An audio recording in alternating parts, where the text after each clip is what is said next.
Okay, if I can get everybody's attention, first of all, just for the people in back, can you hear okay? Do we need to turn this up? Can you turn it up a little bit?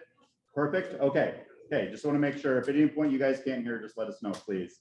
I'm Charlie DeSalle. I'm the Director of Community Development for the City of Indianola. Just want to thank everybody for coming again to our second meeting here with landlords on this. And you recall at our last meeting, this was something that was requested by everybody. Once we got our inspection checklist somewhat finalized and ordinance in a better draft format, which we have both of those done and we've got copies of them on the table.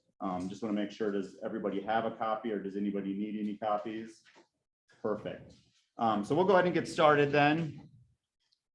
First of all, just want to do a quick background. We went over this last time, but the state of Iowa actually requires that when a city hits a population of 15,000, that we are required by state of Iowa to implement a residential rental inspection program. So that is why we're all here. That is why we're going through this endeavor right now, because this is a state of Iowa requirement. We knew with the 2020 census that the city of Indianola was going to be over 15,000. The initial numbers that we have got at this point show that we have a population of 15,833. So again, we're over that 15,000 number. Once those numbers are certified into us, we need to have a program implemented within 6 months. That's a state code requirement. So we're well underway to meet that goal, and we're still hopeful that we'll have this program in place to start the next calendar year.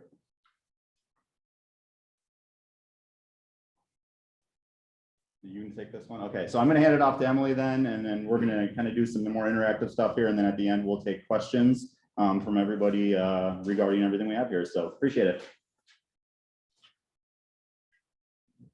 Okay, I'm going to thank everyone for coming out tonight. My name is Emily Risbick. I'm the planning intern in the community development department. And I just wanted to go through where you can find online all of this information and any updates, and then how to reach out to us as well if you have questions, and then also the phasing plan for the housing rental code. So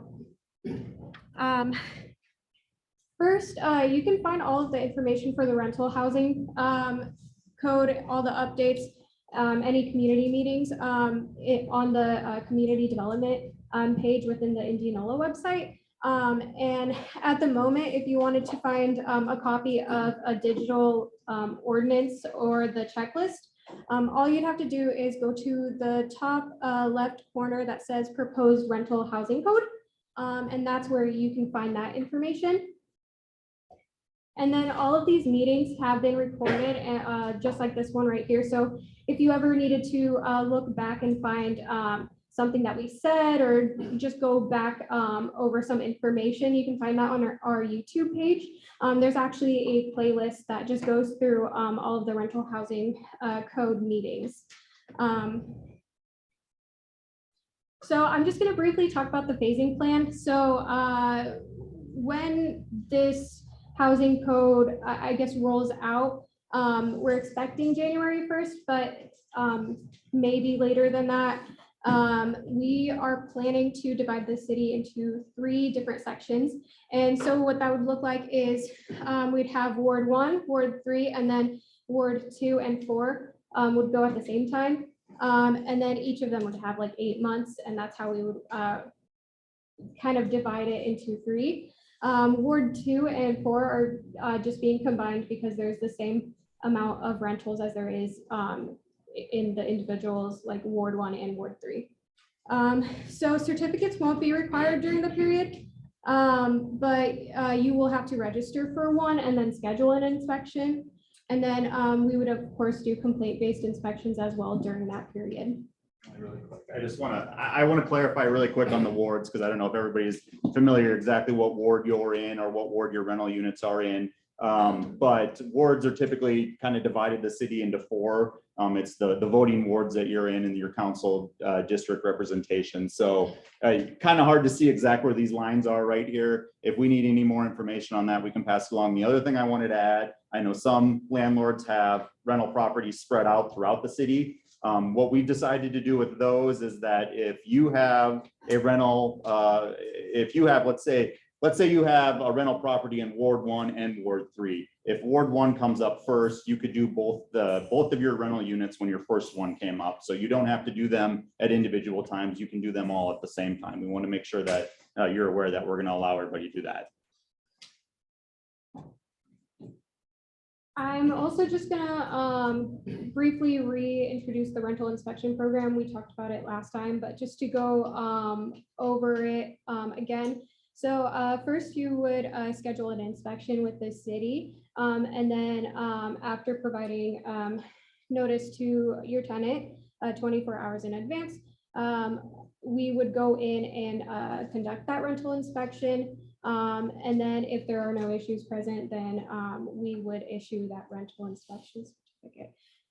So I am going to hand it over to Tim and Mike, and they're just going to go through some things that you can expect during a rental housing inspection and what are common,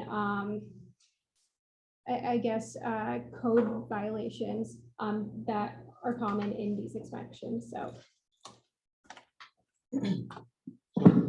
Try to have a little fun with this. Anybody guess the violation there? That's an illegal double trap. So each fixture is only supposed to be trapped once. And that there's going to catch debris and just create an obstruction. So that's the violation for that. How about this one? Pretty neat, pretty colorful. Mario and Bowser up there. Anybody know what the violations are there? There's actually 3 of them.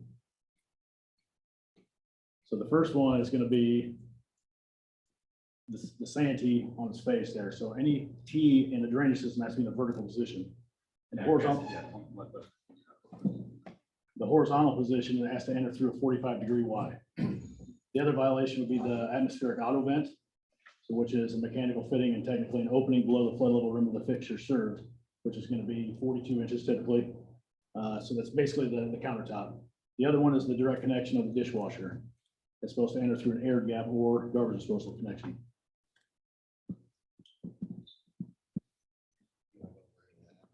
That just basically explains all of the violations there in a little bit more detail. Can anyone see the code violation here? Don't be shy. Right. So you want to discharge that as far away from the house as you can, but be mindful. You want to be at least 5 feet back from any public right-of-way, sidewalks, parking, things like that, to not have any, slips, trips, and falls in the winter, creating ice. And it also helps eliminate any possible foundation issues. Violation there, except for that psychedelic runner. I think I heard over here. No rail. Yep, that's it. And handrails got to return to the wall. That way, if somebody's carrying like they get a purse or something, go down the stairs, doesn't get hit on the rail. Would that, would you require a railing on both sides or just on one? Just on the one. Anything that has any stairs that have more than 4 stairs. A little louder, please. Yeah. 4 stairs or more requires the handrail. Interior and exterior both? Yes. Does anyone see a code violation in this photo? So since this property has a pool, it needs to have a self-latching closing gate. This isn't to keep the kids in the pool area, it's to keep kids potentially from entering the pool area unsupervised.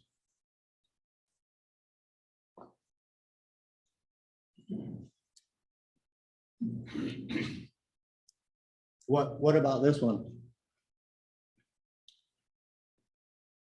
Go ahead and click it. Okay. So you need to be able to have access to all your valves, your shutoffs, any appliances, things like that in the event of an emergency.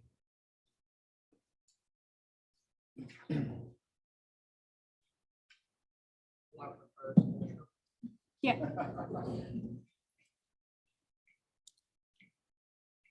I think this one's a pretty clear one. Why? So, yep. So that's all of the code stuff, but I think right now we just wanted to open up to some. Well, really quick, and before we do that too, I just kind of want to summarize where we're at in this process, because as we've explained to you the last few times, we've got to hit this in the next 6 months. So hoping to kind of get some more feedback from this group tonight, both on the inspection checklist, plus anything on the ordinance, answer any questions you have. With that, I do want to stress that this is not the last time you can ask questions or give your feedback. If you want to take this material home with you tonight, look it over for a little bit, email us, contact us, anything like that. We're going to welcome feedback throughout this process.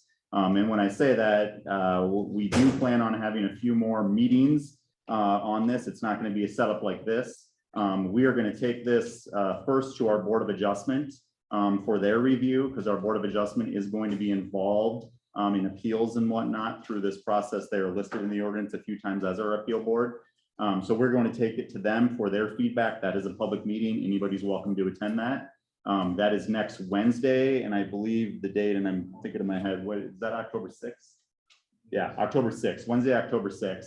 We're also going to take it to our Planning and Zoning Commission for their feedback as well. That meeting is on October 12th. Depending on what we get here tonight and what we get from those two meetings, there's kind of when we're going to really decide when we're going to take it to council. At this point, we're hoping to take it to council's second meeting in October.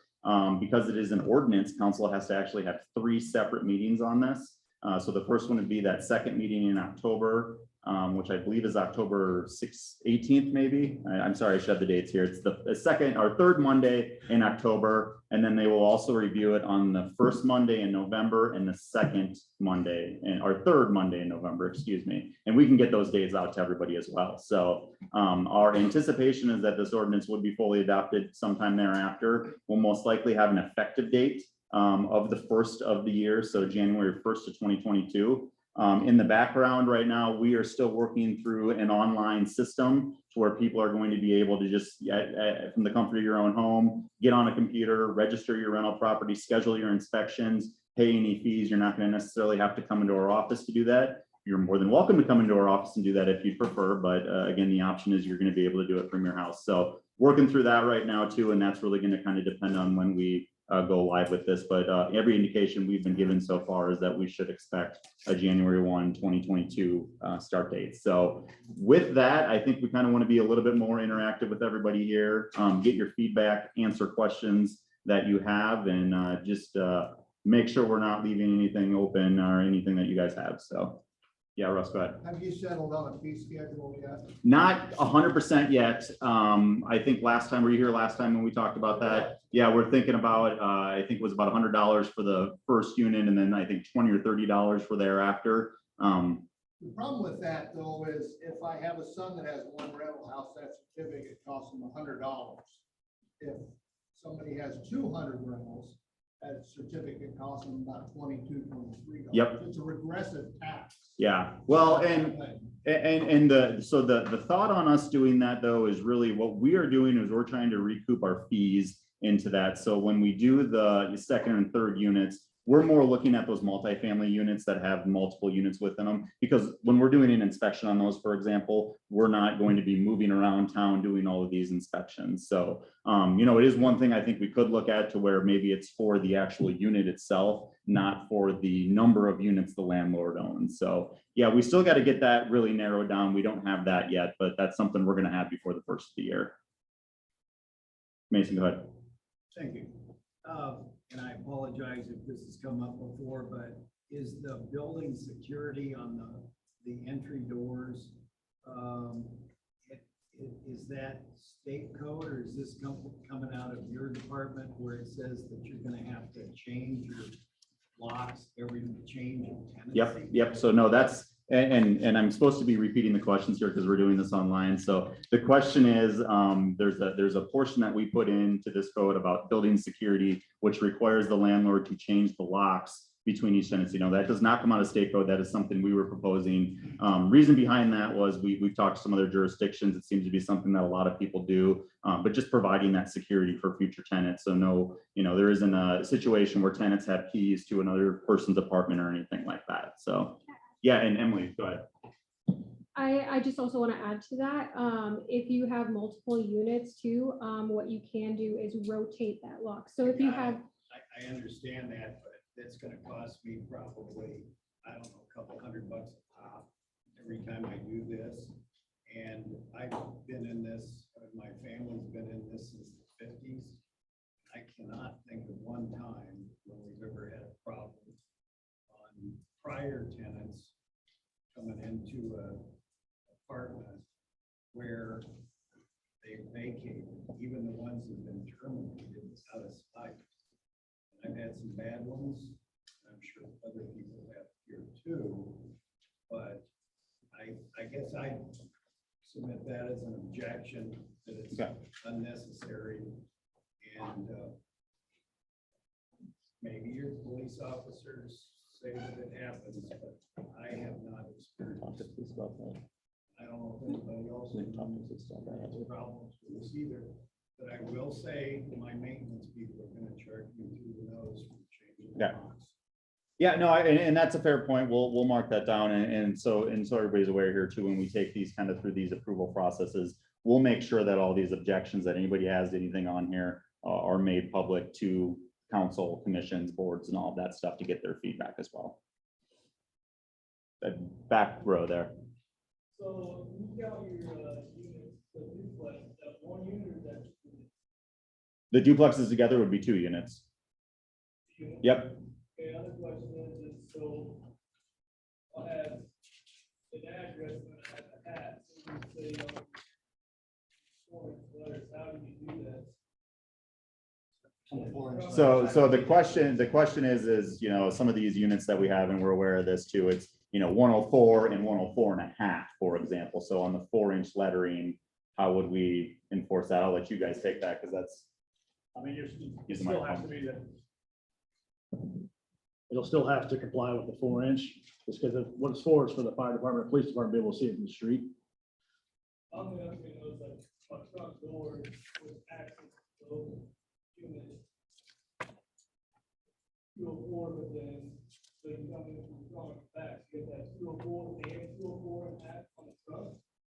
So let me clarify that really quick. So you're saying that both units access the same door? They can if they want to. Okay. So, yeah, and I think at that point, correct me if I'm wrong here, the way I would interpret that was 204 would have to be shown for view of the police department. They're obviously police fire department. They're obviously going to know 204.5 is also in the same building. The other thing, you know, if that is an issue for anybody that has duplexes side by side where there isn't a common access, we also have the ability to change addresses. I know that can be a pain sometimes when it comes to tenants. You know, if a tenant's switching out and let's say you have 104 and 104.5 and you'd like to have 104 and 106, we can look at doing stuff like that too. Those are options. So you know, we kind of leave that up to the property owner if that's something you want to do, but an option as well. Did that answer your question? Okay, yeah, go ahead. A couple questions. In the checklist, it mentions that you have that switch fixture. So are we talking ceiling lights or just that light and outlet where you flip a switch and turn the light on? So in the question, repeat the question too, will you? Before you go. The question was about the switches on the walls for the light switches, right? Okay, yeah, go ahead. So each room will have to have at least one switch light fixture. So it can be in an outlet, or it can be, you know, it could be a standing light, it could be a ceiling fan light, anything like that. Just have to have one switch light fixture. Okay, and then you also mentioned in the ordinance radon requirements. Is that going to be required to be radon testing? I can hear the question. Yep, and I'll repeat that really quick too. And so the question was about the radon thing that we put in here, and I'm trying to get back to that. Because I know we talked about that one too a little bit. So yeah, this talks about what the radon level, if it's at that 4 unit right there, at that point it has to be mitigated. What we talked about internally was we are not telling you have to do a radon test. It's that if one is conducted and we can see the results that show that it's high, then it would possibly have to be mitigated. But there is no requirement that you have to do a radon test. And you are not testing. No. And then my last question is Hold on. about fire extinguishers. Single dwelling, single family dwelling. So the question is fire extinguishers on a single family dwelling. I'll have Tim answer that one. On a single family dwelling, the fire extinguisher is not going to be required. I mean, although it is a good idea, but it is not a requirement. Go ahead. So this checklist, is this going to be a fully comprehensive checklist? So we can literally go down through and this is exactly what you're looking for? Yes. We know. Yes. Okay. So then I have a question going back to the lights. I mean, any of the homes built in 1960 in the living rooms did not come with lighting in there. You have to flip a switch. If you had a plug-in lamp, does that qualify? Yes. That would work. Okay. Yeah. So then I just want to let me repeat the question really quick. The question was, if you have a plug-in lamp switch that powers the outlet, does that count as the light? Yes. The answer is yes. So no pull strings. Is that what you're saying? It still has to be a switch fixture. So like when you walk into a room, the switch has to be right here within 3 to 6 feet. So it can be a pull string, but it has to be operated by a switch as well. Okay, all operable window sills over 24 inch in height. So the reason I'm asking that, there's many older homes here in Indianola that have the big tall windows. And even though the windows may have been replaced, you know, the nice vinyl windows, a lot of them are still only a foot to 18 inches off. So what you're speaking to is the window limiters, which is any window that is where the sill is under 24 inches above the floor. But what that really applies to is if there's a 6 foot fall on the outside. So you could have, like in an upstairs bedroom, you could have a window that's below that 24 inches, but if you have a roof line that's out there that extends out, then that counts. Because it's not a fall. So some of them you'll have an overhang to where it's almost flat or very slight pitched roof. It's not a fall. So that counts. You wouldn't have to have the limiters on that. Some of these windows though, you won't be able to get the limiters on. So which, I mean, some people try to put screws in it too, but that's not gonna, if it's a part of the egress, you can't do that. So can you cover it with a grate then? You can do that. I mean, and some of those too will be a little forgiving on too, because I know that a lot of these houses around here are old. So I mean, we'll be forgiving on that's more of a newer code, but I mean, that one's going to be one where we're going to be a little forgiving on. Okay, and then outlets, GFCI, are you talking within 6 foot of a water source or all outlets need to be? So outlets within 6 feet of a water source do have to be GFCI. Okay. And I think that was all my questions. The radon, I find interesting. As I sell real estate, the state does not mandate that anybody mitigate for radon. It's a buyer's prerogative to test for radon and ask, you know, for that to be mitigated or to install it themselves.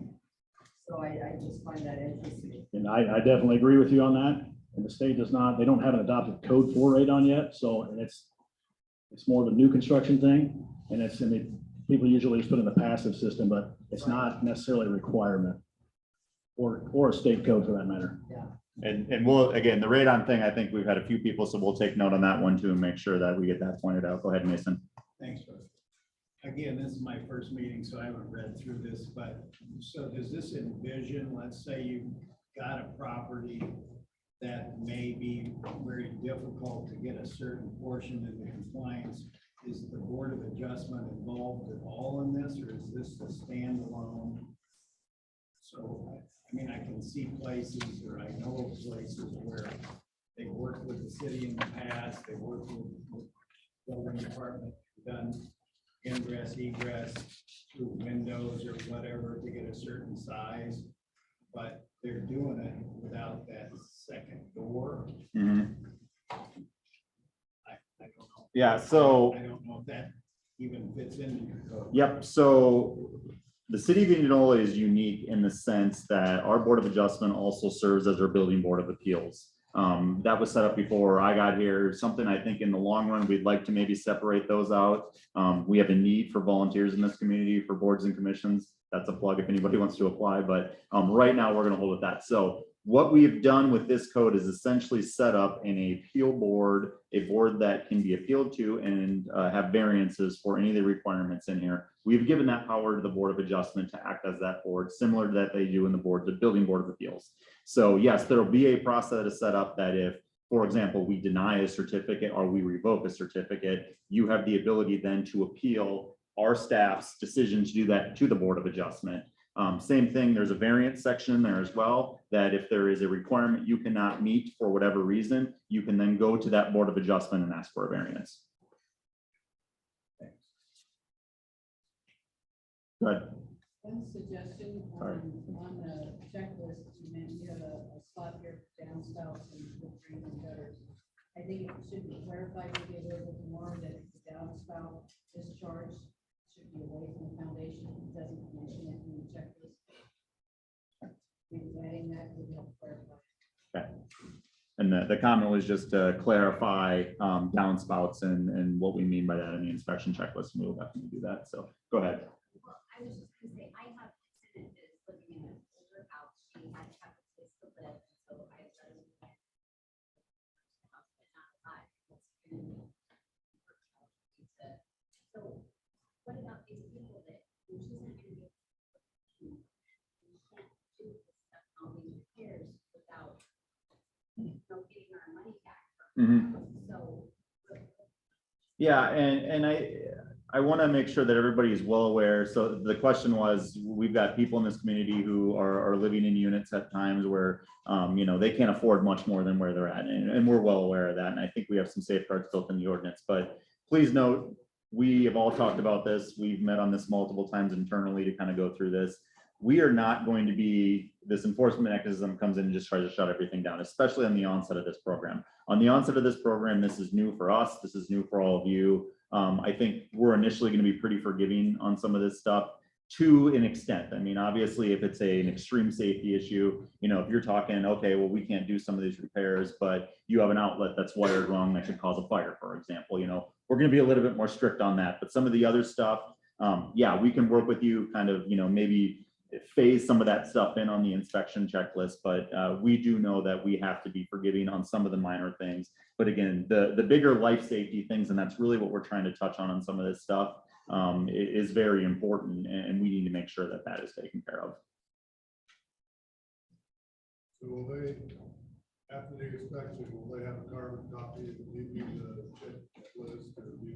So what we're doing right now with the online permitting system that we're setting up, there is an inspection checklist. We've given them this inspection checklist. They are putting it into a digital format that gives our inspectors the ability. We have tablets that we can go through and put, pass, fail, pass, fail, pass, fail, and then submit that. The second we do that, it would send out an email to the landlord with those results. If an email is not good enough, and I know everybody doesn't use email, and you need a hard copy, yes, we can print that off and we can give that to you at a time. We might not be able to do it as we're doing the inspection, but we can get a copy to you if you do need one.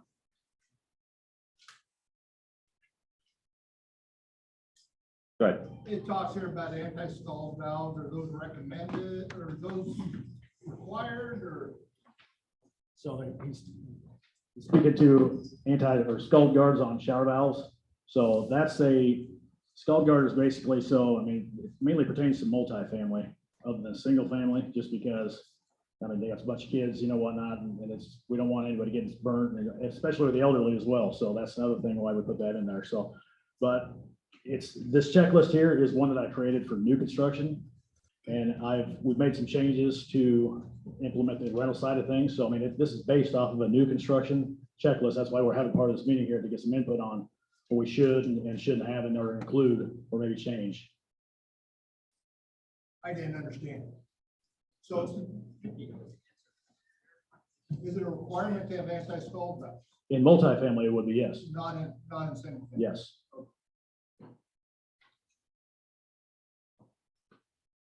I have some all electric units with carbon monoxide detector be required in an all electric unit. An all electric unit, it would. There's nothing, as long as there's no fuel burning appliance. That's correct. I know that's correct.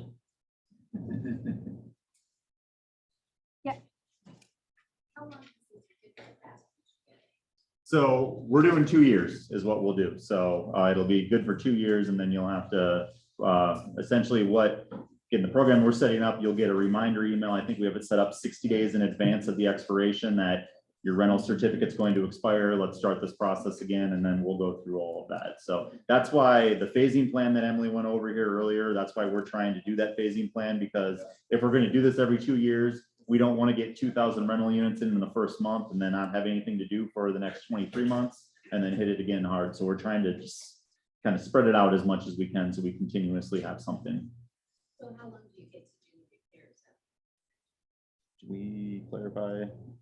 Yeah, I think, and again, I think that's where we'll just work with everybody on that. I mean, most likely when we give you the inspection checklist, there's going to be some time limit that our inspector set up. And again, it's going to be on a case-by-case basis, depending on what the issues are. So if it's, a few minor issues, you might have a week. If it's some major issues, maybe a little bit more. Again, when we go over it, if there is something to where it's a life safety issue, it could be just a couple days or something like that. So really depends on the issue, depends on the number of issues and all of that. So hold on 1 second. What's that? The conditions of the certificates. Oh, yeah, and that was the other thing too. I think with the certificates, we were going to be able to have conditions on them too. So even if there was something to where, it's something minor, we just need to fix at some point, we could put conditions on that certificate as well. So go ahead. So we go through this process and it comes temporary pass. And then, so exactly what we're talking about, I have some things I need to fix. How are we going back to check these? How's the verification? Do I have to send you pictures? Do we re-inspect? What's my time? Correct me if I'm wrong on this. I think some of that's going to be on a case-by-case basis as well. I know even on some of the building inspections we do, a lot of it, you can send pictures in just because they're minor things. But at some point, again, if it's a major issue, we might actually have to physically see it. So. Right. So what are we gauging for a timeline? I know it probably depends On the size of the repairs? unit. No, to go through this. So you want to come to one of my units. It's just a single family home. Are we thinking this is 30 minutes, hour? Yeah, I think our thought process is it'd probably be about a half an hour. That's kind of how, when we set this thing up, that's kind of what we were thinking that it would be. So initially on some of them could be a little bit more, some of them might be a little bit less. So if I have a unit that has 8 units in it, then we're going to do all those at one time. That would be our hope, especially if it's your hope. Obviously, the thing with the landlords is you have to schedule with your tenants. So depending on how that schedule is in, I mean, efficiency wise, it would make the most sense to do that. But if we can't make it work, we're not gonna be opposed to coming back another day and finishing a couple.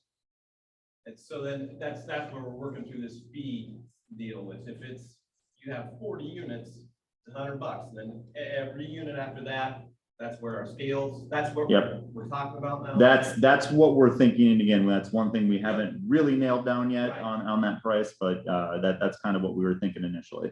Okay. And then we're also talking about an online portal to schedule our units. Yes. That'd probably be on half an hour or whatever these increments are. Yep. We think. Yep. So what it'll do is we've got to make sure that, you can't necessarily say, hey, I want somebody here Wednesday at 8 o'clock, because it'll send a request in that says, I prefer to have somebody here Wednesday at 8 o'clock. Then our admin will take it. She'll make sure that that's available, and then you'll be confirmed. So you gonna send emails and letters out to say, hey, we're meeting at 4 o'clock, January and March. Yep. So, and the question is kind of on the phasing. Is there anything else? I don't want to interrupt you. I'm sorry. No, Yeah. So we really haven't thought, I think, fully through that, but I think that's what it would be. We have mapping software that can help us out with that. We've got a good idea where we think these rental units are. You all were notified because of the ideas that we have and what we've been able to gather. So we'll be able to kind of pinpoint who's in which ward. You'll get a notification letter that says, hey, you're up during these timeframes. Please apply, essentially. And then from there, we'll kind of work scheduling inspections when time is available. So try to kind of spread it out over those 8 months and get that kind of in there. So. Yeah, I'll get right back to you. I know you had a question back there. If I understand this correctly, inspection is going to be required every 2 years. Yes. And it's going to be $100 every time you come out and inspect. So yeah, that fee is going to apply every 2 years. Yes.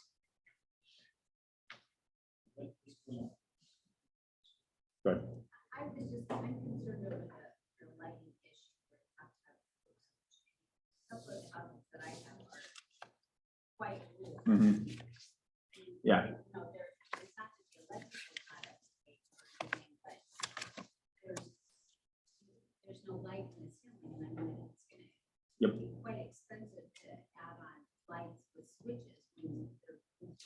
Yep, and again, I think our inspectors, again, there's gonna be some forgiveness on that, especially on some of our older units. You know, we do know that there are some older units in the city that some of that stuff is gonna be really hard to do.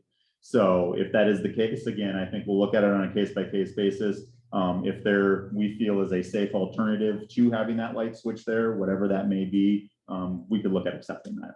And are you scheduled to inspect it? Yes. So you guys are gonna be a lot more friendly than The question was, will we be more friendly than the inspectors in Des Moines? And yes, that's my promise. I don't know who they are though, so go ahead. There's a number of things in the ordinance that are not clear or maybe, yeah, not clear or, yeah. Do you just want that by email? Yes, and yeah, that works perfect if you prefer to do that.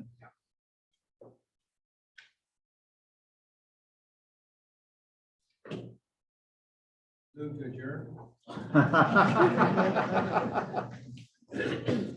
Well, again, we'll stick around here for a little bit if everyone's to get going. Again, I just want to stress, if you have any questions, comments, or feedback after you go home and review this stuff, please get a hold of us. I think our contact information's up here, phone numbers and everything like that. It's on the checklist too. Yep, and okay, so it's on the checklist as well too, so that's good. So again, any questions you have, feel free to email us. We assure you we'll get back to you right away. Stop in our office. The meetings will be public coming up as well too. So again, any questions, feel free to do it. But thank you all for coming out. Hopefully this was helpful, give you a good idea of what we're doing, and I'm sure we'll be seeing more of each other here the next year. So thank you.